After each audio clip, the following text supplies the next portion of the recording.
We will now start with the chapter continuity and differentiability. Continuity and differentiability.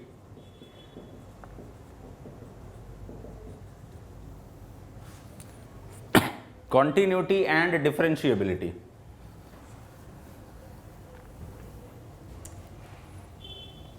Okay, this chapter is basically about, you people are not visible to me. Yes, now. So, this chapter is basically about application of limits. Whatever you have studied in the last chapter, limits, you have to apply those things. This chapter is basically about application of limits. This is nothing but application of limits. Whatever you have studied in the last chapter, you studied how to calculate limit, how to evaluate limit. When we need to evaluate limit, we need to evaluate limit when there are 7 indeterminate forms. When there is a need to evaluate limit, there is a need to evaluate limit when there are 7 indeterminate forms. I am just summarizing you what we have studied in the chapter limit. I am just summarizing you what we have studied in the chapter limit. We have studied then when there is a need to evaluate limit. Need to evaluate limit. When there is a need, you just tell me. When there are 7 indeterminate forms. 7 indeterminate forms. What are those forms? You very well know. What are those forms? 0 by 0, infinity by infinity, 0 into infinity, 1 raised to the power infinity, infinity minus infinity, 0 raised to the power 0, infinity raised to the power 0. Okay?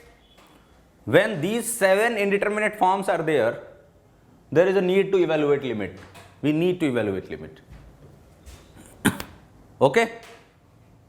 For these indeterminate forms, this 0 by 0, infinity by infinity, 0 into infinity, infinity minus infinity. For these indeterminate forms, we have studied various techniques to evaluate limit. Those various techniques,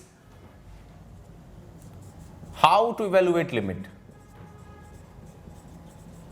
Those various techniques included rationalization,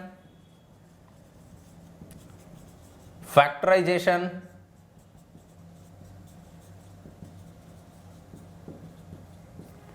use of binomial,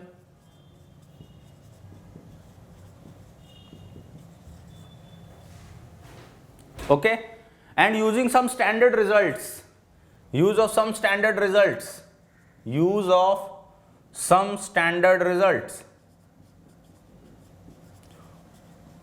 What were those standard results? Those standard results were limit theta tending to 0, sin theta upon theta is equal to 1. Limit theta tending to 0, tan theta upon theta is equal to 1. Those standard results, let us summarize those standard results. Some standard results which you need to remember were limit theta tending to 0, sin theta upon theta is equal to 1. You all should remember this. Where theta is in radians. We did a question in the last lecture. In that question, theta was in degree. So first of all, we converted that degree into radians. Yes or no? Yes? So then limit theta tending to 0, tan theta upon theta is equal to 1. limit x tending to 0, ln of 1 plus x upon x is equal to 1. These are some standard results which we have done. We have done many questions on each of these results in our previous lectures. You should revise all those questions. Okay? Further, limit x tending to 0, e to the power x minus 1 upon x. What is this? What is the value of this? E to the power x minus 1 upon x. Yes, 1. Very good. Fifth, limit x tending to 0, 1 plus x raised to the power 1 by x. The answer would be E. Limit x tending to 0, 1 plus x raised to the power 1 by x. The answer would be E. Okay? These were some standard results. Further, we derived many results using these standard results. One of them was 1 minus cos theta upon theta square. What should be the answer of this? Limit theta tending to 0, 1 minus cos theta upon theta. Yes, 1 by 2. 1 by 2.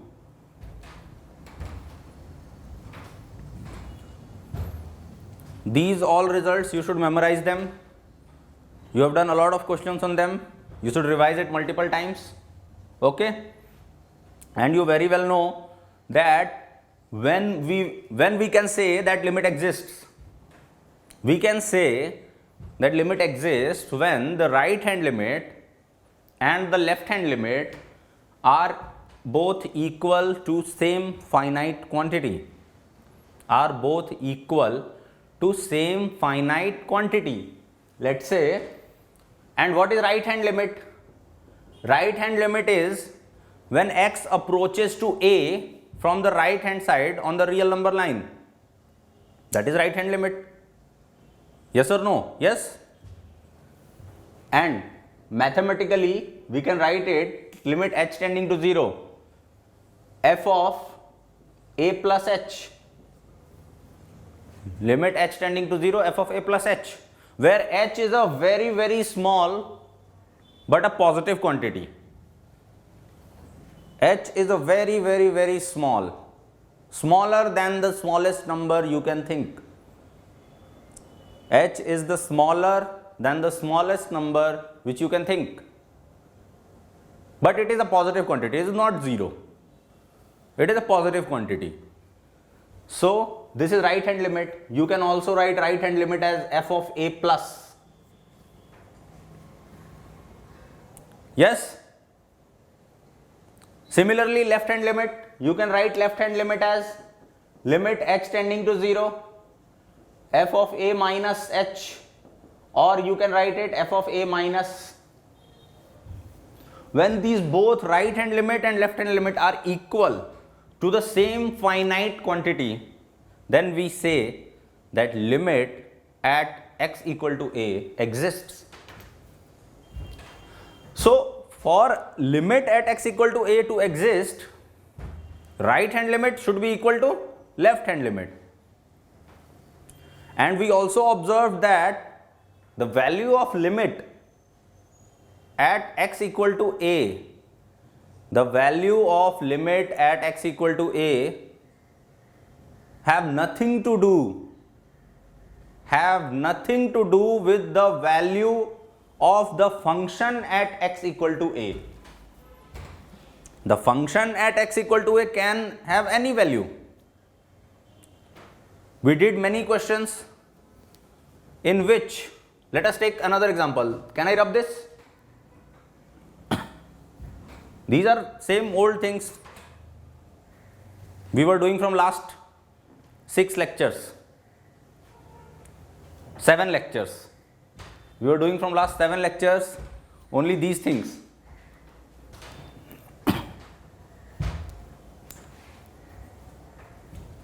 Okay? Write down if you want, write it down.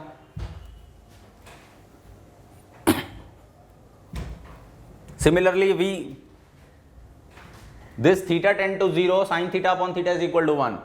We can write theta tend to 0, theta upon sin theta is also equal to 1. We derived it. How limit theta tending to 0 sin theta by theta comes 1? We derived it by taking a circle of radius r. Okay, and using the sandwich theorem, using the squeeze theorem, we derived it that limit theta tending to 0 sin theta upon theta is equal to 1. This derivation can come directly in your board examinations. This derivation, limit theta tending to 0 sin theta by theta is equal to 1. Okay, in your board examination this derivation can directly come, but in your JEE exam application of this formula would come. That sin theta upon theta, what does this mean? Limit theta tending to 0 sin theta upon theta is equal to 1. How to apply this? To apply this, I told you that this is sine of a quantity which is tending to 0 upon the same quantity. Sine of a quantity upon the same quantity. Both should tend to 0, then we can say that the answer is 1. We did a lot of questions on this, and one question, let's say limit x tending to 0 sin 3x upon x. Limit x tending to 0 sin 3x upon x. What we need to multiply it by 3 and divide it by 3.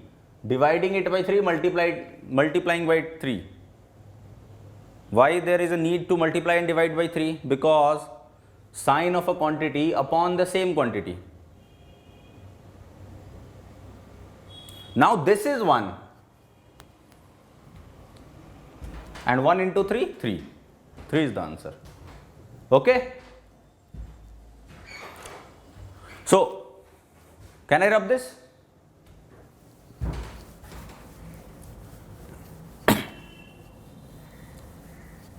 I am summarizing the chapter limit because in the chapter continuity and differentiability, what we have to do is only evaluate limit. If you are comfortable with evaluating limit, then in one lecture continuity and differentiability would be over if you are comfortable with evaluating limit.